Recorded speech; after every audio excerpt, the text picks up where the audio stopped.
Hello and welcome to the Rask Network.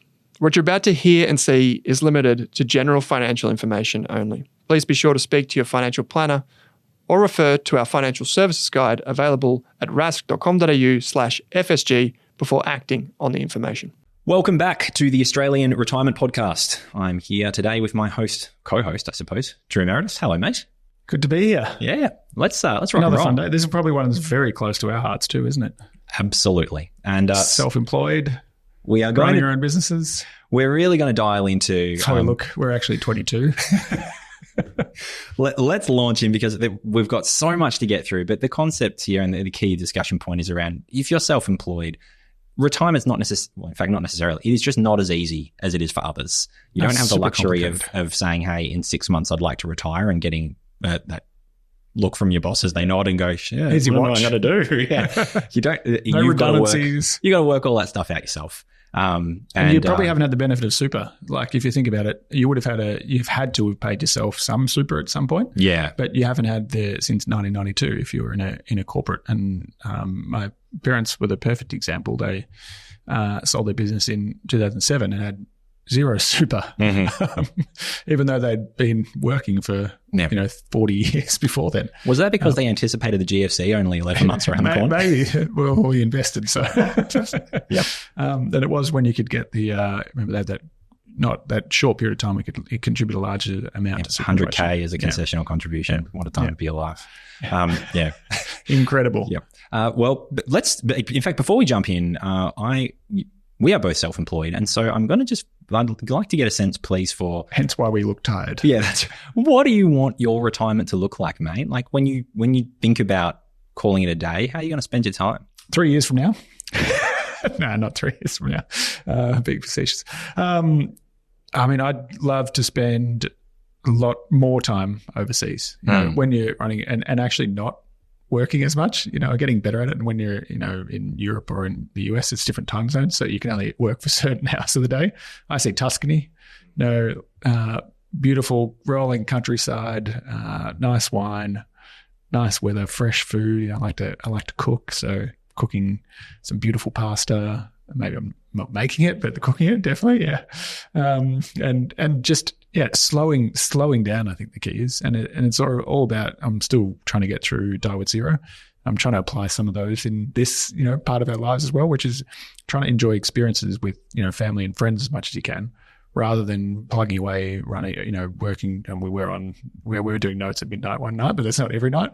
Rather than working, 12 hours a day and, working yourself to the bone in being present and enjoying those times that you have. And I think hopefully probably the same for you.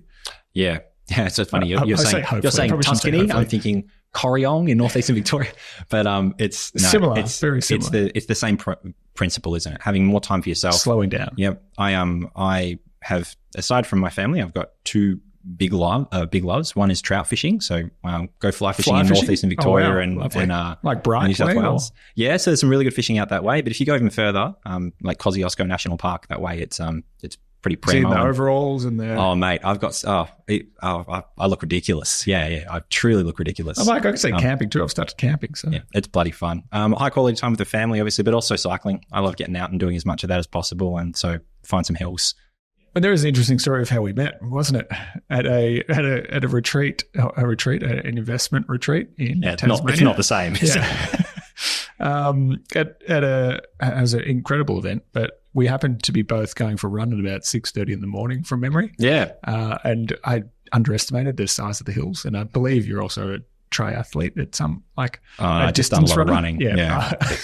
I thought I was quite fit running up these giant hills, and then here I am going backwards, and here's James just pumping along for an extra 20 minutes. I think there was, everyone had a big night the night before, and we'd both slipped away to try to get a run in the next morning. So, anyway, way to alienate ourselves from that. Good. That was a side note anyway, sidebar.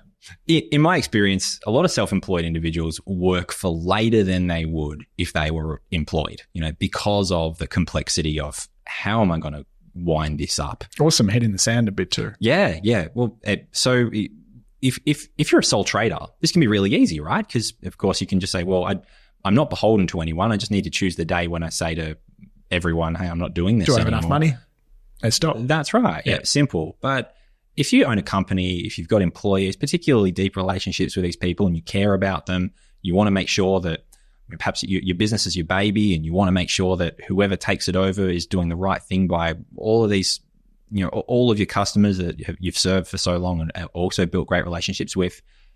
Geez, now it can get hard, can't it? Yeah, a lot of people don't go into business thinking about how they're going to sell it. They just have an idea, or they inherit, or they join friends, and they haven't thought about the other end of it. Mm-hmm. But essentially, when you're running a business like this, it is your superannuation, it is your retirement, and it requires, in my experience, multiple years of planning to get the best outcome at the end, if it's even possible. Couldn't agree more. Yeah, if you're looking to or considering retirement as a self-employed individual, you, not only to get a good outcome, but just to have an outcome that doesn't feel like a fumbling sprint toward the end. Yeah, this really needs to be a multi-year project to get everything lined up in such a way. And you can be subject to the vagaries of what's happening at the market at the time too. Like if you're in property or construction and you happen to want to retire at a period when property is doing exceptionally poorly, well, is your business worth anything? What's the sale value of your business? Or is it a wind-up situation? In that case, you need to have been planning and putting money away in other areas to actually fund your retirement. Yeah. And it's different for everyone, but it's very much about being proactive, working with, I'll completely admit, it's not just an advisor's role. It's an advisor, an accountant, and a lawyer. Uh-huh. And there is a tendency to look for things. Maybe it's an Australian tendency, do it cheap. Do it yourself or do it cheap. And this is not one of those areas. Involving professionals and multiple professionals, in my experience, they will add significantly to the value and reduce the stress that comes with these environments. And I don't think it matters how big your business is.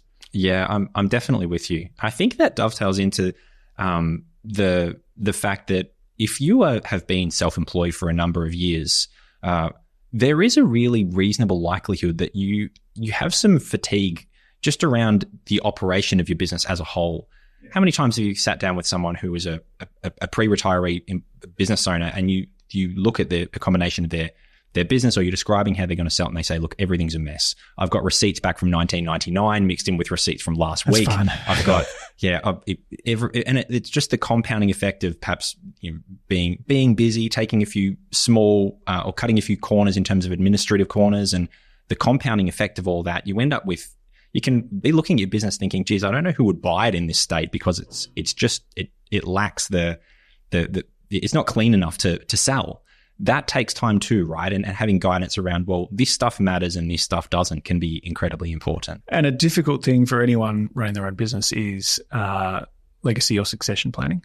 But it's literally, it is the most important part. Whether you try, and in most cases, a lot of people start these small businesses or businesses because they want their families to be involved. But we encourage all our children to go to university and they end up studying completely different things to what is involved in our business. And increasingly, it doesn't really happen. But whether it's family or not, succession planning requires multiple years of preparation, and a lot of the time the person running the business probably shouldn't be running, like the owner shouldn't be running the business at the time that it's being sold or built up, because you need to, when you're looking to sell a business, you have to make the business ready for sale. Yes. You need to start, looking at the receipts from 27 years ago. You have to start considering your assets, looking at your balance sheet. And it involves, in a lot of cases, spending more money before you can actually exit more profitably. And I think one of the biggest challenges we see is, how do you facilitate any sort of succession or handover or sale to new people? Yeah, this question of sell or wind up is a big one, isn't it? Yep. In the sense of a lot of it, it scares me how much wasted capital there is with people who have businesses that have a value that say, look, I've got enough retirement assets now, or I think I do, and I'm just going to walk away so I don't have the noise. So are there any rules of thumb that you could apply to say, well, hang on, this business has a value that you shouldn't be just walking away from it. You should be trying to get something for it. And a lot of businesses don't. Where we work in financial services is one area that has a quite easily identified value. Mm-hmm. That's usually it's a multiple or a several times the amount of revenue you have or the amount of profit that you have. But essentially, businesses aren't going to have value unless they have long-term contracts with clients or regular contracts with clients. So in a lot of cases, a lot of trade businesses that are contract, job to job to job, they're going to have very little sale value at the end. There'll be brand and probably the two types of value that you can have, the contract value, but also the asset value. Yes. So businesses in that sector, I'm not saying every business, so no hate mail, please. It's more likely to be a net asset value, or if you've been able to build a brand or have contracts that last several years with multiple kind of groups. Whereas for more service-related businesses and even, it could be maintenance services. I've worked with a lot of people on this recently. It's all about the value of the contracts that you have, and then people are willing to pay a multiple of the value of those contracts to you to take that over. But we know that, and this goes to another level of this, is if the contracts aren't good and the relationship is all with you, your retirement can also be impacted by what happens when you hand over those contracts to the new owner. Yeah, that question of of course, when a business owner or anyone who acquires your business is going to be doing so because they want to make money. That's the purpose of buying more it from money. you. And so a simple question to ask yourself if you're a business owner is, will this business still make money if I'm gone? For example, if you have all the relationships and all these contracts are centered around you, for instance, and then you're the linchpin, you pull that out and the whole thing falls apart. Yeah. Well, then there's a very good chance that it has no value. But alternatively, if you are not that person, and if you were to remove yourself, there's still revenue coming through and still profit being made by the business. Now we're looking at something which has a value. And it's a simple definition, but especially in the lead up to retirement, you're thinking about, could I sell my business? Could I not? A simple question you might consider asking yourself is, how could I restructure what I'm doing? Maybe I am the linchpin right now. I take all of the contract discussions and I know everyone. Okay. It's probably like us, right? Yeah. Can you put someone else in that role so that when you want to sell the business, you say, well, it's not me. I'm not the linchpin. The revenue comes in and I've stepped away from that, and yet it still operates and profit is still made, because that's really the tipping point in a lot of places where you can make. Well, they say the sign of a good business is it runs without its CEO or without its manager. That you could be there on holidays in Tuscany for 3 months and everything's going fine. That's the kind of business you want to buy. Are you leaving for Tuscany? Just tell me. Not this time of year. It's too cold at the moment. So maybe next year. No, I can still record. Weather's the reason you're not going. Yeah, great. That's the only reason, yeah. And it takes years of planning. It takes understanding your business, and it takes getting more and more people involved. I've seen a few things that work with different generations. And bringing back to the topic of succession is this idea of encouraging and incentivizing people that work for you. It can be hard for people to join you. You own all the business, you run the business, you make all the decisions. Naturally, that's not everyone is going to enjoy that for a long period of time.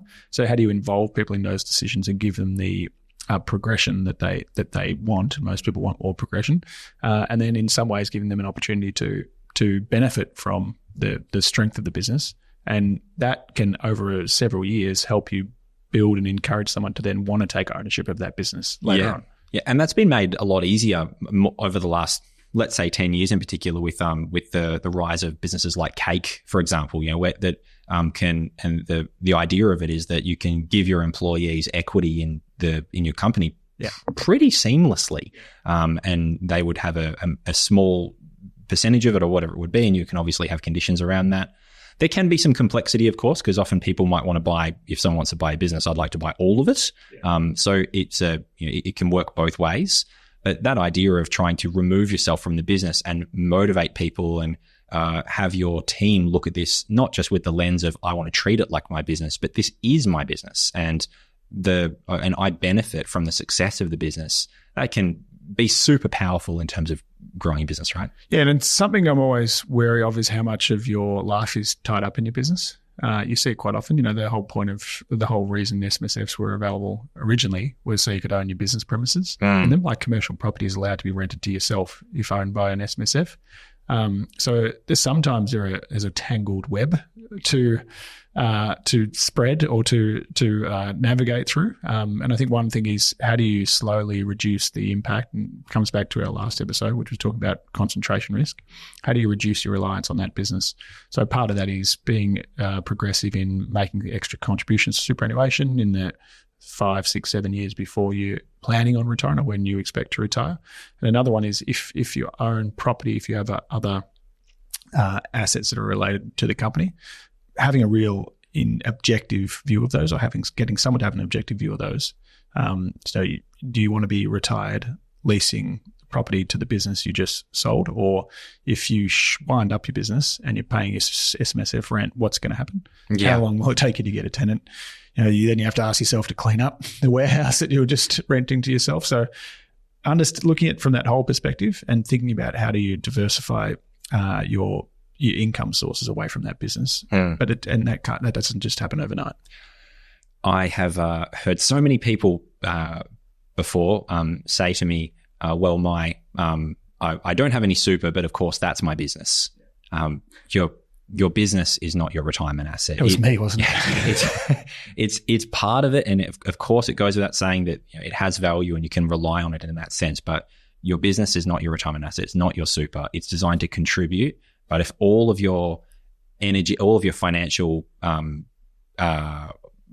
success is dependent on not only a successful sale, but all the things that happen on the periphery there for your business, then with respect, that's a very, very dangerous approach, right? Yeah, and I think a massive step in this is looking at everything the business owns. And I spoke to a few clients recently who have really significant assets. They, like, every time there was a tax bill coming up, they'd buy assets because because you're able to get a deduction on a lot of these assets. So a lot of these companies have assets that are worth a lot, but they're not necessarily reflected on a balance sheet, or they become rare. And used cars were worth a lot a while ago too. So like when you take a stock take of your personal net worth, take a stock take of your business at the same time, and look at all the potential assets and sales within there throughout this period. And there are all of these things are ways that you can raise capital that can be used to convert into passive income, because essentially all of your active income is being sourced from your exertion. Yeah. And that is significant. And I think we talked about health expectancy risk as well. Yeah. Health becomes a significant risk when you're running your own business. And especially if you're full gas all the way up to the end, which a lot of retirees and beyond. Retirees are. Yeah, and beyond.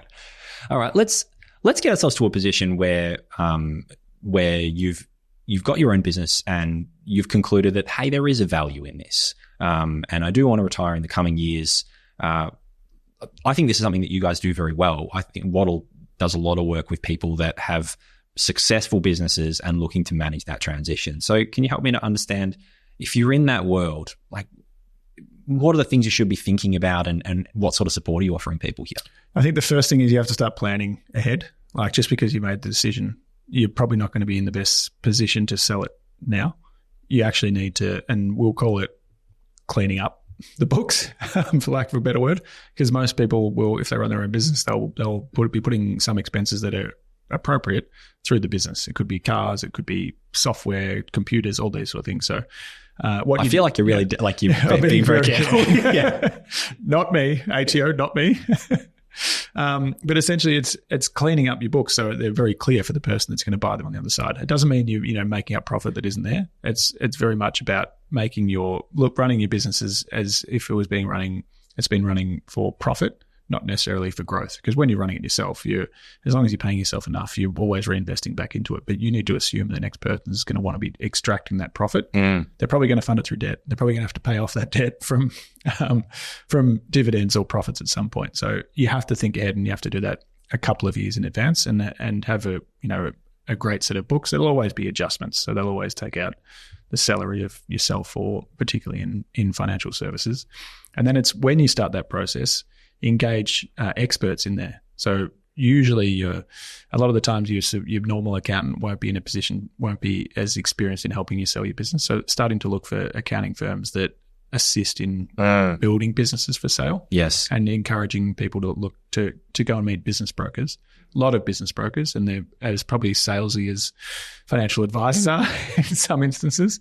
But, actively finding out what you need to do to extract the most value from this business, because you're essentially extracting your superannuation. And running your own business be the same for you. You actually can provide a lot of insight on the tips and traps that occur during that period. I love the point you've made about accountants. Please, if you're an accountant, please don't take this with any level of disrespect. It's not intended. However, if you are looking to wind up your business and you have an accountant that's been helping you for a number of years, you need to ask yourself the question: is this the right professional to help me get maximum value for my business? And there is a distinction between being able to, for example, lodge returns and perhaps even clean up the P&L, clean up the balance sheet, between giving you active advice around, in the coming years, we should be looking to do more of X and Y and Z. We should be looking to trim costs here. We should be looking to improve profits in this line, on this line item, because that's going to make this business look more attractive. And not all accountants can do that. Similarly, financial advisors, there's a tremendous number of us out there. Well, that's not strictly true, but there's a reasonable number of us just out there. Just under 15,000 of us out there. And you might sit with a financial advisor that is very, very good in one area, but in other areas they struggle. So please don't be assumptive that your accountant is going to be the best person to serve you. Have a candid conversation with them about how well, what experience they have and how familiar they are with this process. And if they're not quite right, you might need to make a tough call here. And one of the big things you need to do is ask the question, and this could be to your accountant, a business broker, advisor, anyone that has some experience, is who are the likely exit options? Yeah. So, and you have to ask yourself this question: is it children? If that's an option, well, is there some sort of shadow equity you can set up where you're encouraging your children by giving them a percentage of profits, but you're still owning it and getting the benefit of it? Is it some sort of vendor finance where you're essentially funding the buyer of it and they continue to repay you over an extended period of time? Or is there a private equity group like searching for exactly what you're looking for, and you can literally give them a call and tell them you're for sale and they'll give you an offer? Yes. So it's looking at all those potential exit options, because that will determine what your business needs to look like and who you need to be talking to in the next, I'd always say, I suggest 18 to 24 months in a lead up to a business sale. Yeah. And then things can change significantly over that period. But that's just being completely upfront, open, and starting to think as a business seller rather than a business owner. Yeah. Now, one particular thing that we look at here too is around how your business is structured in the lead up to retirement. For example, is it a partnership where it's you and your partner and profits are just distributed 50-50 to us? Is it a partnership of trusts? Yeah. Is it? Yeah. Or is it a company? Is it a company? Unit trust? Is there a property trust? Those things start to make a real difference, and luckily there are some. You will speak shortly to it, but there are some things that you can do to restructure without necessarily the tax implications that you might think would otherwise exist. So it really is time to do a proper stock take of the performance of your business, the strategic direction of your business from now up until the point where you would like to sell it, and what's going to be best. But also, is how I own this business going to be best? Is this going to be best in terms of profits, in terms of someone else being able to acquire it? Are they going to want to rock up and just basically take this little business that's held inside the company and just extract that out and pay me an amount? Or do they want to take the entire company, shell and all, which includes the business? These are great questions for an accountant and things that you need to be considering. And it can be very different when you initially set up the business. You're probably looking at minimizing tax when you initially set up the business, but when you're selling it, it's more about how does the buyer minimize tax. And as you said, if it's, most people set up a proprietary limited company or they set up a trust. Proprietary limited company, you're selling their shares in the company and the entire company is being passed. In a trust, you're essentially buying assets or intangibles or book like value out of the trust. And these things can all be changed and you can manage tax within those changes, but you kind of want to be ahead of the curve on that. And then it doesn't even touch on the personal side of tax, which we know something called Division 7A, probably separate to this. Falls slightly within retirement. But there's this probably misconception that you can minimize or reduce tax by having a lot of these entity structures. But essentially, most structures are delaying the payment of tax rather than minimizing or rather than reducing or completely. Saving it all together. Yeah. So something like a bucket company, as people call it, or a proprietary limited company or a corporate beneficiary, or there's probably 10 other names of people that are shelf company. I think there's a lot of them. None of them, they're all completely legal and they're all completely used, across the board. But most of these things, you're distributing company money or profit to these entities because your personal tax rate's higher than the 25% you're paying in the company. But the big but, at some Still point, there. Yeah, if you're taking benefit out of that company, you're going to have a what's known as this more complex Div 7A loan. But more importantly, at some point, you have to release the money from that company. Yeah, and that comes in the form of paying yourself dividends from that company, which are then taxable. So your retirement strategy, in some cases, we've seen these companies run for another 15 years. As you're stripping the dividends out. out. And doing it in a way that doesn't penalise you from a personal income tax perspective. Exactly. So you can reduce it, but you have to be incredibly patient. And the key there is a lot of people just say, I want to close it off and clean my whole entire situation up. In most cases, and good advice will help you have a 10-year plan to minimise or slow down and make sure you're not adding more and more income to your marginal tax rate or bracket and assessable income every year. So when you're doing that restructure, if that's something that you determine is beneficial for you, then there are some concessions that can be pretty meaningful.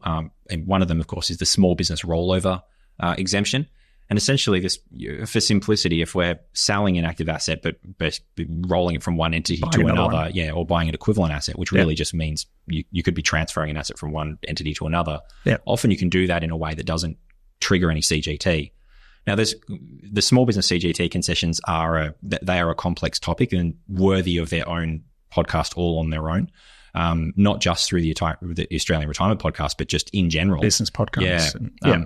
But there are four main exemptions. There's the small business 15-year exemption. So as a house rule, you have to have held the business for more than 15 years, and you can actually exempt or significantly reduce the capital gain you might have on the value of a business. Almost all, yep. There's the 50% active asset reduction, which again, you haven't held the business 15 years, but there's a way of significantly reducing the tax if you were to sell it or sell a business in a lump sum.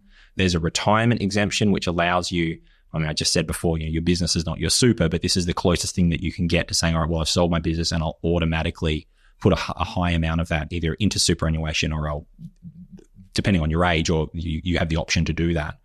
And then, of course, there's the small business rollover. Now, there are some very specific things that qualify you for the small business CGT concessions, but I've turnover less than 2 million. I've worked with an individual and gone through this where they're on the cusp, and we ascertained that you'd actually be best marginally underperforming for this financial year because you will qualify for the small business CGT concessions. And then pay no tax. No tax. That was going to be a substantially better offer than trying to grow the business by the last 10 or 20% this year. So again, this is an area where it's incredibly fertile for advice, both from an advisor, of course, but also from a great accountant who understands this stuff and can really help you to navigate your way through it. Yeah, definitely. And I think that's, outside of the limits on there, one of the keys is that you can actually apply multiple of those exemptions, depending on the timing and the type of business that you're running. And I think it's probably a good area to close off and kind of say, if you are self-employed, you need to be selfish. No, selfish. Probably that's a nice little segue there as well. This is your retirement. There is, and a lot of us maybe, what's the word? Stoics when we're in business by ourselves and or running your own business, and you're trying to do everything and taking care of everyone. And this is the point where you have to be selfish. You have to plan ahead and you have to extract the most that you can. Not by taking advantage of anyone else, but extract the most you can to set yourself up for your retirement. Yeah, I agree. And I'd like to add to that, please, that to reiterate that concept of don't stumble over finish lines. This is not just a retirement of like selling your business like thing. I did running up the hill. This is it. This is life in general.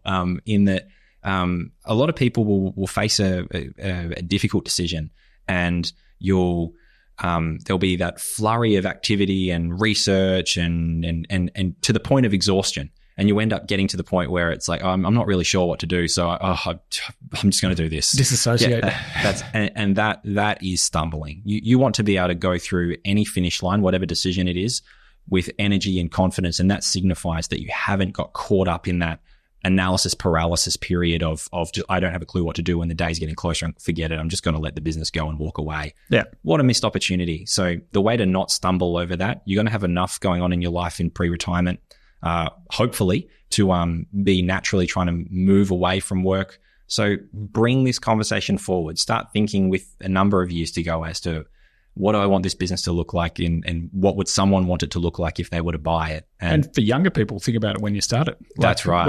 I think there's plenty of young people listening to this podcast as well. So when you start in that business, think about who the buyer is going to be. Out of curiosity, how would you define young? 41 and younger. 41 and younger, yeah. Okay. I feel like that's going to change next year. Yeah, completely agreed. Thank you, everyone, for dialing in. We know this is a bit of a niche one. Not everyone has a small business, but hopefully it gives you some more confidence and some things to think about in the lead up to what can be a really opportune, but also a really challenging process. Thank you, and we look forward to chatting to you all soon. Good to see you. Good on you, mate. Thanks for watching this video on the Rask Network. While you're here, don't forget to like and subscribe so you can get videos each and every day on business, finance, investing, and so much more.